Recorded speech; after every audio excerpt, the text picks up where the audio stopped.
창세기 49장 14절 말씀을 보게 되면 나귀는 무엇을 의미할까요? 사람을 의미하고 있습니다. 사람을 상징적으로 나귀로 의미하고 있습니다. 그런데 오늘 말씀을 보게 되면 누가복음 19장 33절 말씀에 보면 나귀 주인이 있습니다. 푸시는 순간 주인은 바꿔져 버립니다. 오늘 이 내용이 무엇을 말씀하고 있을까요? 성경 말씀은 이 나귀를 사람으로 의미한다면 나귀는 어떤 짐승입니까? 부정한 짐승입니다. 다시 말씀드려서 부정한 사람입니다. 부정한 죄인을 의미하고 있습니다. 하나님께서 받으시는 제물은 세 가지가 있었습니다. 소, 양, 비둘기가 있었습니다. 그런데 이 세 종류의 짐승은 구별되어 있습니다. 하나님께서 이 짐승들의 제물만 받으셨습니다. 그런데 나귀는 부정한 짐승이기 때문에 하나님께서는 가까이 하지 않습니다. 그런데 오늘 성경 말씀을 보게 되면 로마서 6장 6절 말씀을 보게 되면 우리가 죄의 종이더니 이렇게 말씀하고 있습니다. 우리가 죄의 종이었다는 것입니다. 성경 말씀은 좀 더 구체적으로 말씀드리면 로마서 6장 17절 말씀은 이렇게 기록하고 있습니다. 너희가 본래 죄의 종이더니. 부정한 나귀의 모습은 바로 우리가 주님을 만나기 전에 우리의 모습이었습니다. 우리는 부정한 나귀 같은 그러한 죄인이었습니다. 하나님께서 가까이 하시지 않았습니다. 하나님께 가까이 갈 수가 없습니다. 하나님께서 받으시지 않습니다. 이것이 내가 주님을 만나기 전에 우리의 모습을 의미하고 있습니다. 죄의 종, 본래 죄의 종이라 있습니다. 본래 죄의 종이란 말이 무슨 말입니까? 최초의 사람 에덴 동산에서 아담 하와가 죄를 짓게 됩니다. 이 죄는 원죄는 계속해서 흘러 모든 후손들에게 이 원죄는 계속해서 유전이 되었습니다. 모두가 다 죄인입니다. 오늘 여기서 성경에 말씀하시는 죄의 종, 그러면 죄의 주인이 누구인가요? 요한일서 3장 8절은 이렇게 말씀하고 있습니다. 죄를 짓는 자마다 마귀에게 속하나니.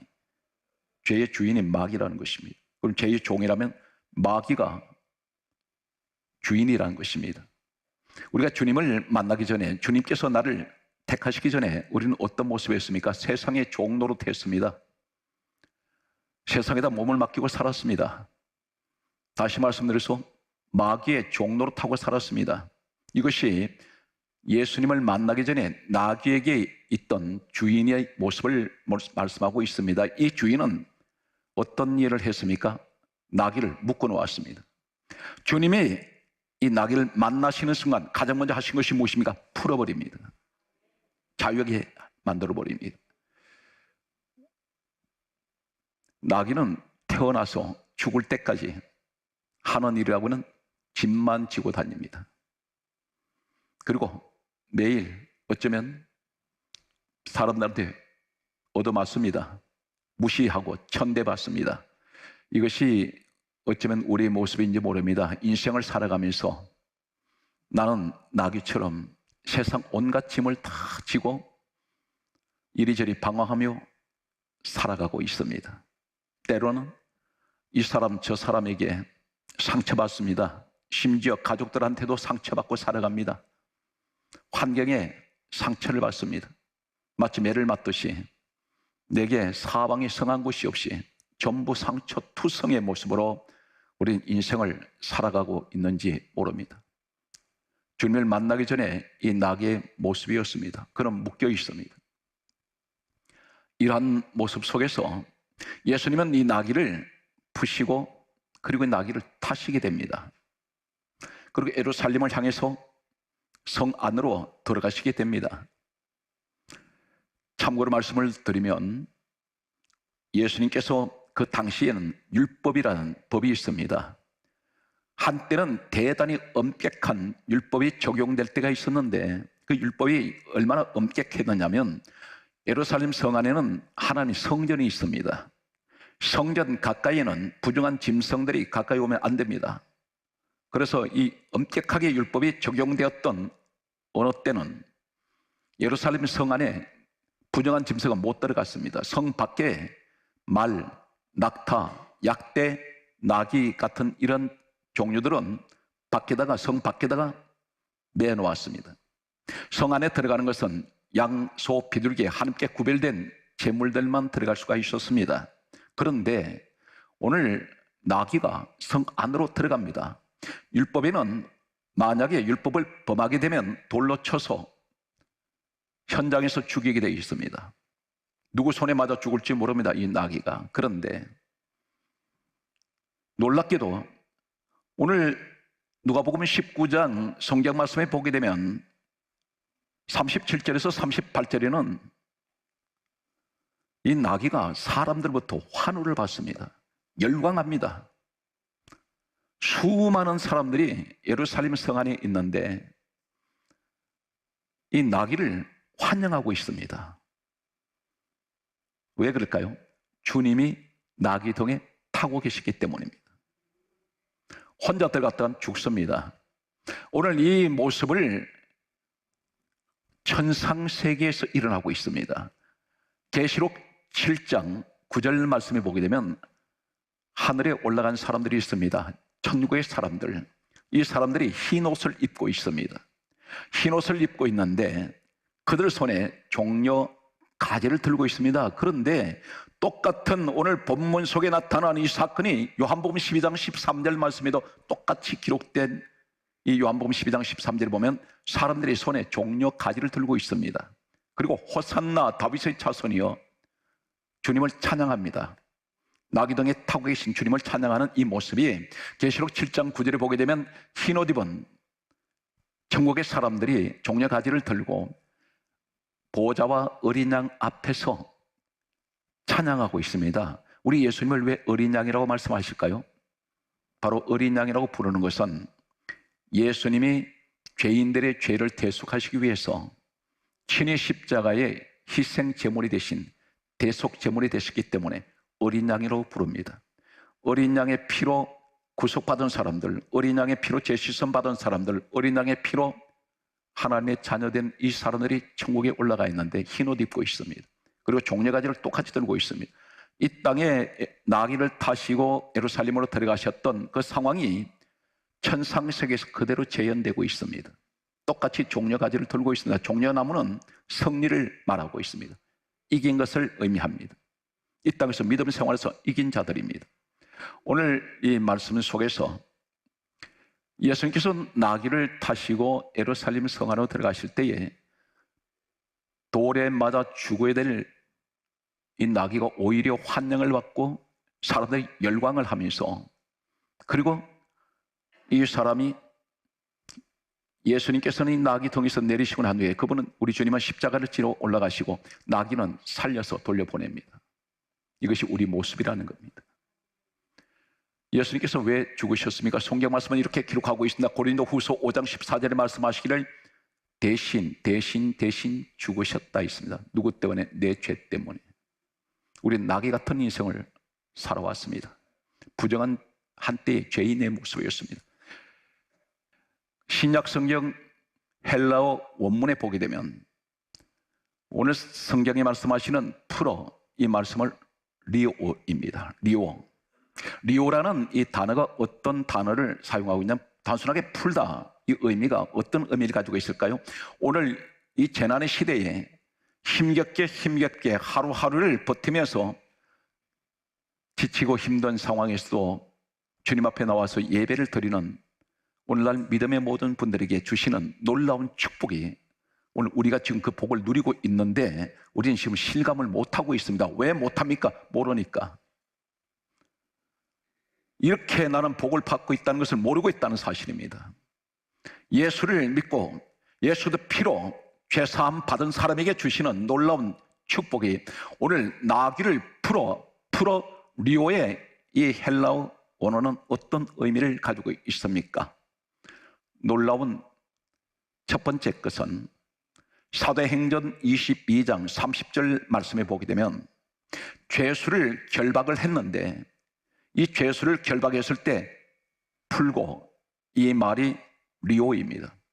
같은 나귀를 풀고, 이 말씀의 리오가 헬라어 이 원어가 똑같이 사도행전 22장 30절 말씀에 소개되는 죄수를 결박했을 때 풀고와 같습니다. 무슨 말입니까? 내가 예수 그리스도를 말미암아 우리 주님께서 나기 같은 내 인생을 풀어주실 때에 나는 어떤 자가 됩니까? 나는 죄인이었는데 이제는 결박에 풀어져 버렸다는 것입니다. 그래서 자유자가 되었다는 것입니다. 나는 더 이상 죄인이 아니라는 것입니다. 누구 때문에? 예수 그리스도 때문에. 이것이 리오입니다. 이 신분을 우리에게 지금 주고 계셨다는 것입니다.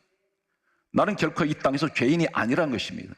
왜 그렇습니까? 예수님이 내 죄값을 대신 십자가에 치르셨기 때문에. 그래서 이 말씀이 리오의 의미가 죄수를 결박했을 때 이 말씀과 동일한 똑같은 단어를 사용하고 있습니다. 또 하나는 사도행전 2장 24절 말씀을 보게 되면 사망의 고통에서 살리시고, 이 말씀입니다. 이것은 풀어가 리오입니다. 리오라는 이 의미가 무슨 말입니까? 사망의 고통. 내가 주님을 만나기 전에 나는 사망 가운데 있었습니다.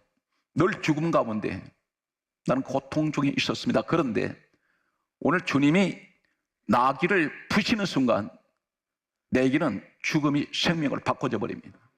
이것이 사망의 고통에서 살리시고, 오늘 여기서 이 말씀이 리오입니다. 오늘 성경 말씀은 또 한 가지 보게 되면 성경 말씀은 이렇게 기록하고 있습니다. 마가복음 7장 35절 말씀을 보면 이렇게 말씀합니다. 혀에 맺힌 것이 풀려.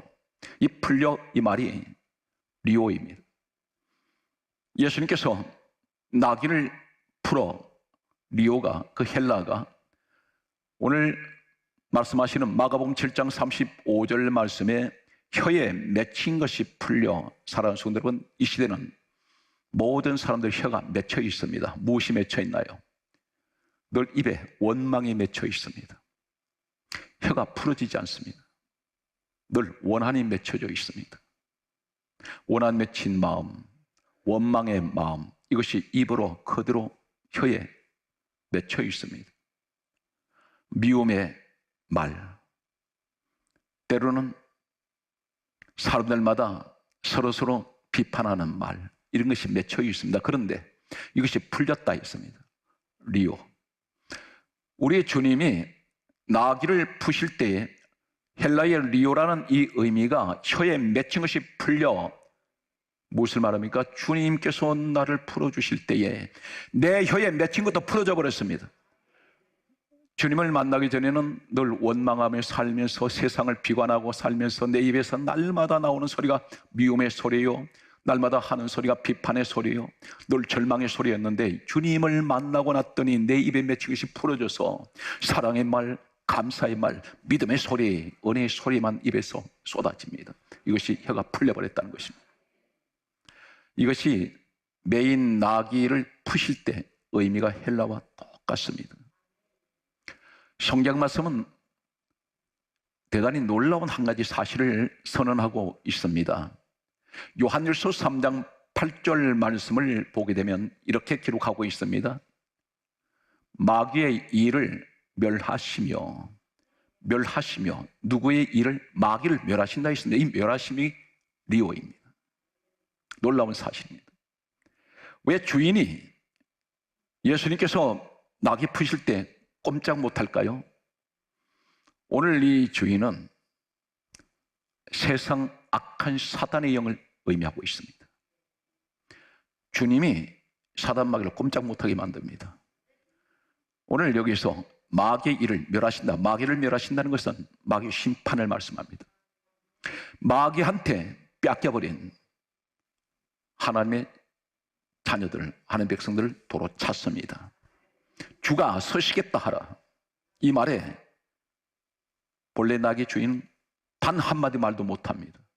주님이 서신다는데 막아낼 도리가 없습니다. 사랑하는 성도 여러분, 오늘 여러분들이 주님이 서시는 삶인 것을 믿습니까? 여러분이 서시는 분이에요. 누구도 막지 못합니다. 주님이 서시겠다면 어떤 누구도 이 일을 제기할 수가 없습니다. 항변할 수가 없습니다. 주님이 서시는 사람들, 여러분 선택된 사람들입니다. 여기서 중요한 것은 나귀가 예수님을 찾아갔습니까? 아닙니다. 나귀는 묶여있던 인생입니다. 누가 선택했나요? 주님이 선택하셨습니다. 나귀 같은 내 인생을, 부정한 내 인생이 감히 하나님 앞에 나갈 수 없는 내 인생, 예수님이 누구십니까? 성경 말씀은 이렇게 기록하고 있습니다. 빌립보서 2장 6절에 그분이 근본 하나님 본체십니다. 이 땅에 오신 예수님이, 우리 주님이 선택하셨어요. 그 낙이 부정한 자입니다. 주님 앞에, 하나님 앞에 드리지 못하는 자였습니다. 제물이 되지 못합니다.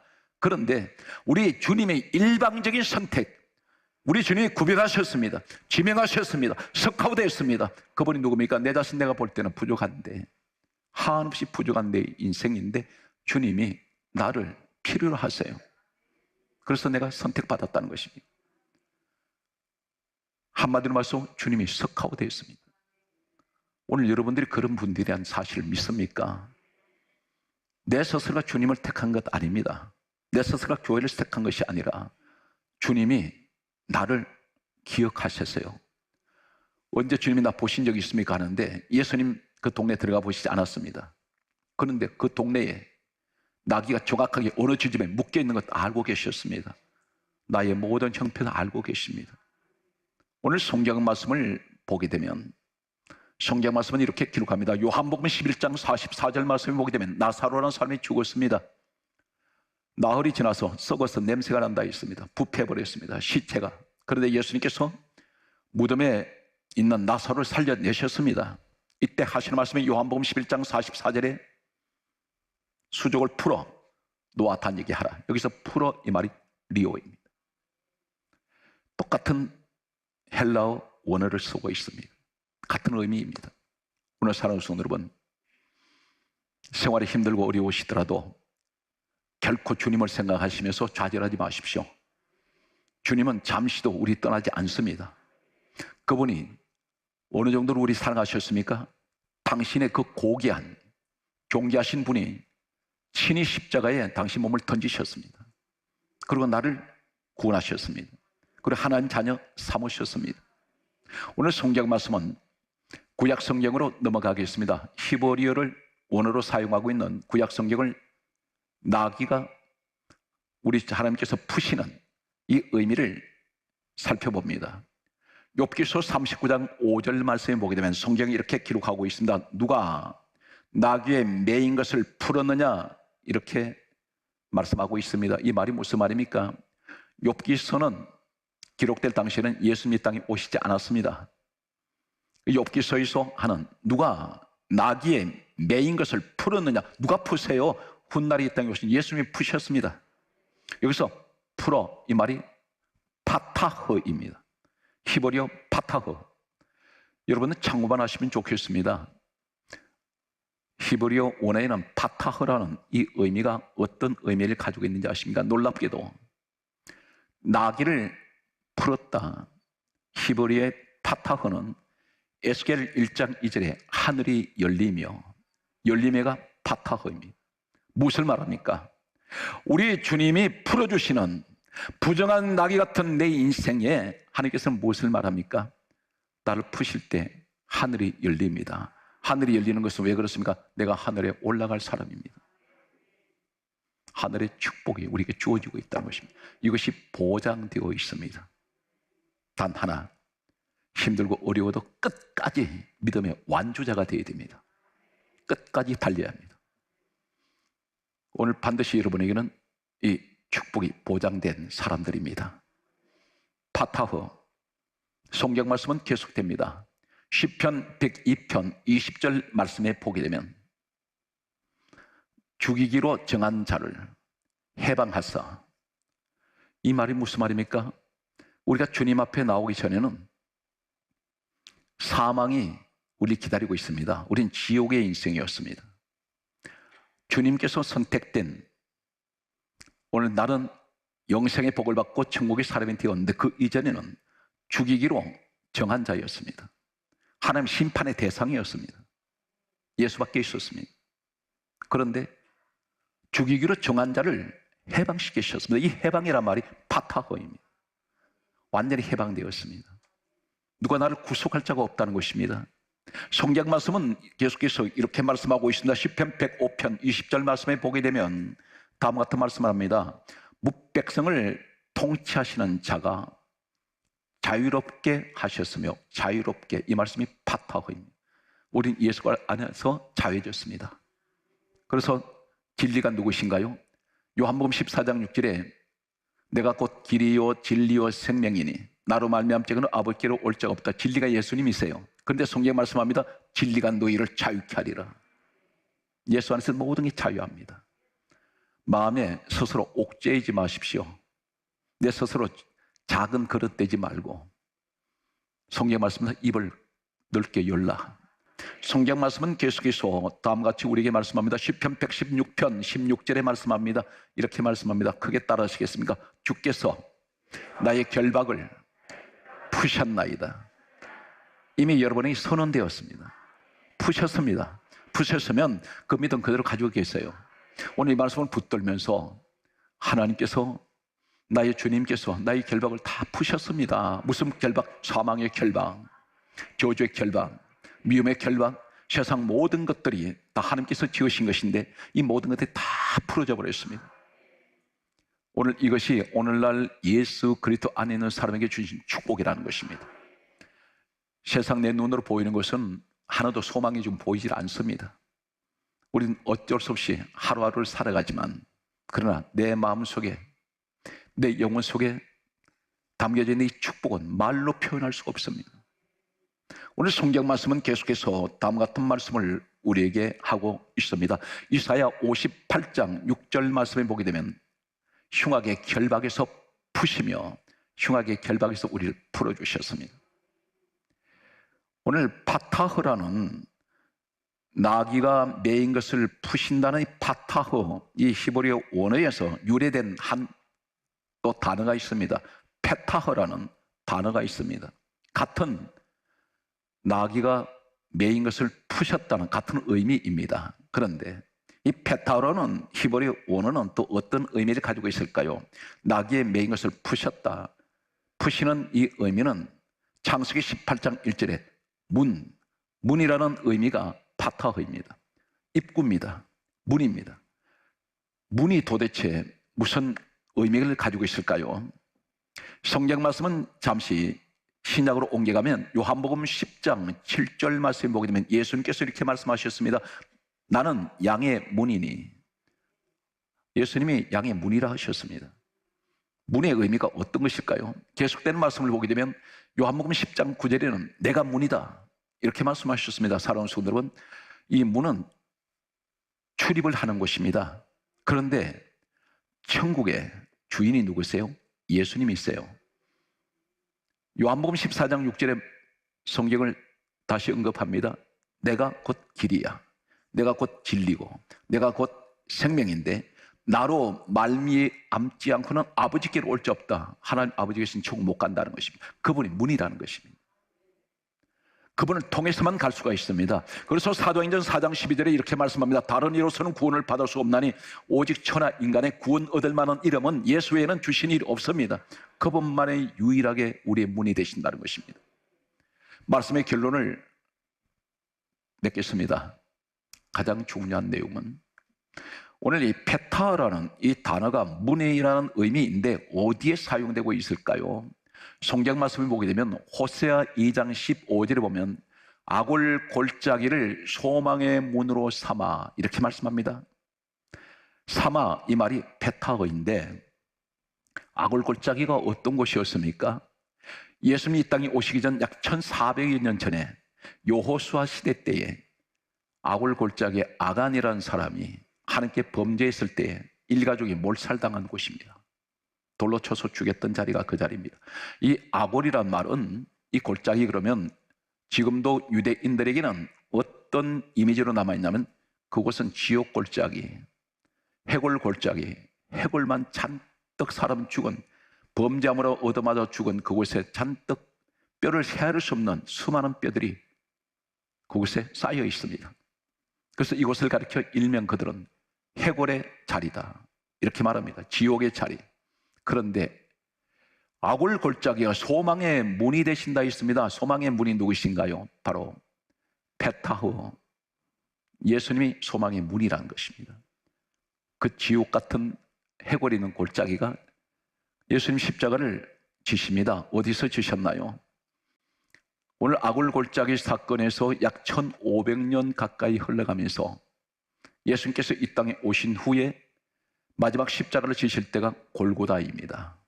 그 골고다란 말이 무슨 말인지 아십니까? 해골이란 말입니다. 죄로 인해서 죽은 그 자리에 수많은 사람들이 죽은 산더미처럼 쌓여있는 뼈들이 있는 자리에 십자가 세워집니다. 그 자리가 바로 무엇입니까? 지옥 같은 현장에 해골이 있는 곳에 십자가 세워진 것은 그것이 구원의 문이요, 소망의 문이 되시는 우리 주님이 그곳에 십자가 지셨습니다. 오늘 이 시대가 어떤 시대입니까? 아굴 골짜기 같은 시대입니다. 골고다 같은 시대입니다. 사방의 죄로 인해서 수많은 사람들이 마치 뼈만 앙상하게 남아있는 바싹 말라버린, 은혜가 말랐습니다. 감사, 믿음, 사랑 다 말랐습니다. 이러한 곳에 주님 십자가가 세워지는 것은 그것이 바로 소망의 문이라는 것입니다. 마지막 말씀의 결론이 디모데전서 1장 1절에 우리의 소망이신 그리스도 예수라 했습니다. 간곡하게 말씀드린 것은 절대 삶을 포기하지 마시고 어떤 시험이 오거나 실패를 경험한다 할지라도 주님은 그 경험을 통해서 반드시 성공의 자리 세우십니다. 마음이 아프고 힘들더라도 스스로 자가 치료할 수 있는 믿음의 사람이 되십시오. 주님이 도우십니다. 주님이 함께 하십니다. 우리가 지옥 같은 자리도 반드시 소망의 문이 되어주시는 우리 주 예수 그리스도의 크신 은총이 여러분에게 늘 함께 하시기를 주 예수님으로 축복합니다.